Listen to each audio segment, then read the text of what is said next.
Hi everyone, in front of me I've got Samsung Galaxy Tab S10 Plus, and let me share with you how to add the fingerprint to this device. So let's start with opening the settings, and here in this left section you have to scroll down to find security and privacy. Then let's go and find biometrics and tap on fingerprints. Of course, we have to confirm everything with a screen lock or add the screen lock if you do not have one. Let's tap on continue. And now all we have to do is to put our finger on the sensor, which is located right here on the screen. So let me do it. And right now we have to do it multiple times in order to add our fingerprint fully. So try to catch every part of it for better recognition, of course.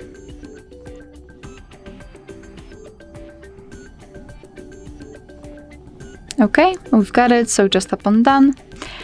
And the fingerprint section, this is the fingerprint we just added. We can rename it or remove it. Add another, check added fingerprints, which acts just like a test. If you've got more than one fingerprints added, it makes sense because you have to simply put your specific finger on the sensor and your device will show you whether this fingerprint matches any saved fingerprints or not.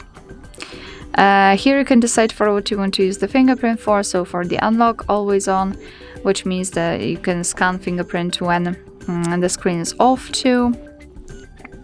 Tap to show icon when screen off and show animation when unlocking. So basically the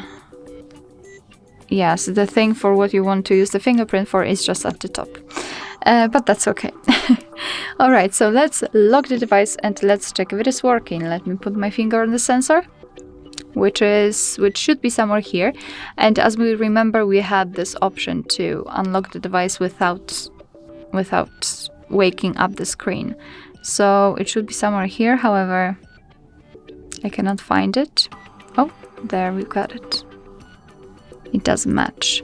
Okay, so 2 attempts, but finally, eventually we have our device unblocked, which means that we just successfully added the fingerprint to it. Alright, so that will be all. Thank you so much for watching. I hope that this video was helpful, and if it was, please hit the subscribe button and leave the thumbs up.